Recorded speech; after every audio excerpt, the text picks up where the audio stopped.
Alrighty, so let's take a look at our third writing strategy. Hopefully, at this point, you guys have tried out either the emotional moments or the life map.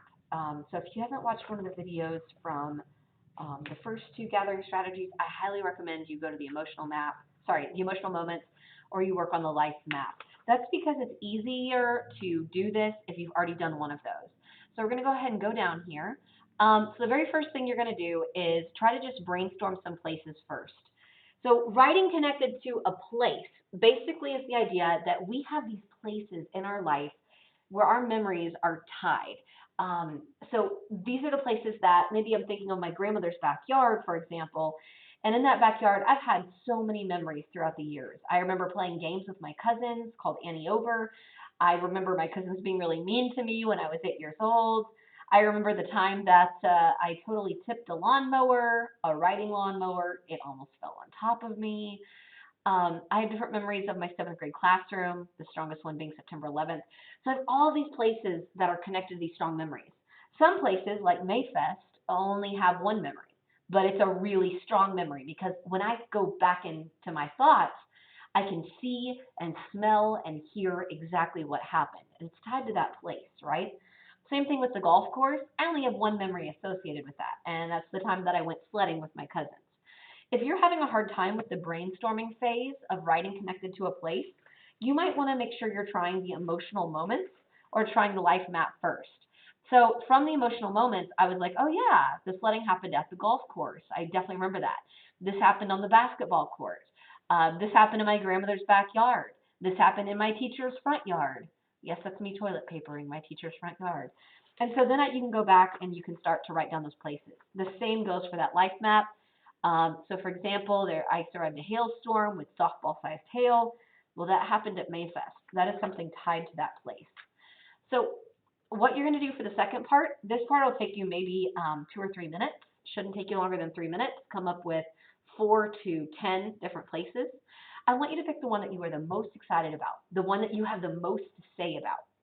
And then you're going to do a quick write. As a reminder, in a quick write, grammar does not matter. Spelling does not matter. It's okay if you abbreviate things. It's okay if you end up having to draw pictures for some of it. A quick write is just to get your ideas on paper.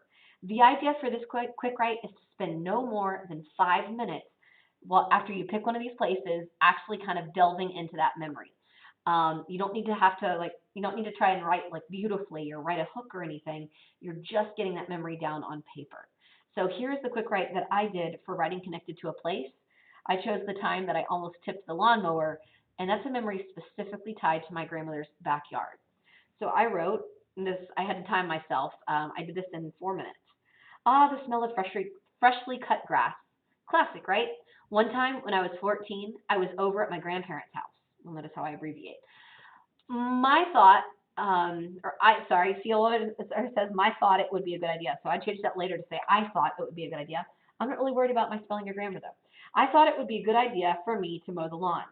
So then I just wrote down riding lawnmower. So I need to write about the story. I was running out of time with my quick write, so I just wrote down riding lawnmower, and then I was excited. And then since I was running out of time, I sketched really, really fast. I know this is impossible to see what it means, but take my word for it.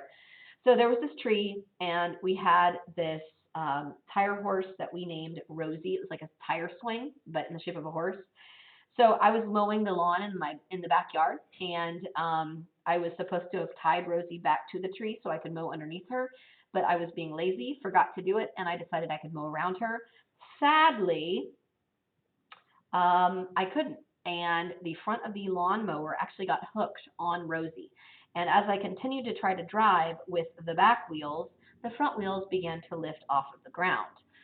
At which point the lawnmower tipped over, landed backwards. I fell straight off, and the lawnmower was straight up in the air going, which, by the way, if you've ever mowed the lawn, is extremely dangerous because there are blades here. Lawnmowers are supposed to cut off when you fall off of them, but the way the mower tipped over, it kept going. So I had to try to flip it back before my granddad saw. So I'm writing flip it back before granddad sees. So that is my quick write. That's what it would look like. when you guys are actually going back and writing this stuff, you'll want to focus on the place, those five senses. So I would want to talk about, once I actually do my flash draft, not right now. So this is separate from the quick write. This is just me telling you about the future if you decide to pick writing connected to a place. You'd want to talk about your five senses and what you experienced in that place. What did it smell like? Freshly cut grass. What did it sound like? Well, the lawnmower going. What did it feel like? My heart pounding in my chest because I thought I was either going to die, or if I didn't die, my granddad was going to kill me because of what I had done to his lawnmower and, almost dying. So go through your five senses. What did it taste like? Well, a little bit like cut grass because I got that in my mouth when I fell. So this is later. Don't worry about what I just said now, but that's just some kind of things to think about in the future, because when we think of places, we think of those senses we had when we experienced it. All right, that's a wrap. If you want to do writing connected to a place, there you go.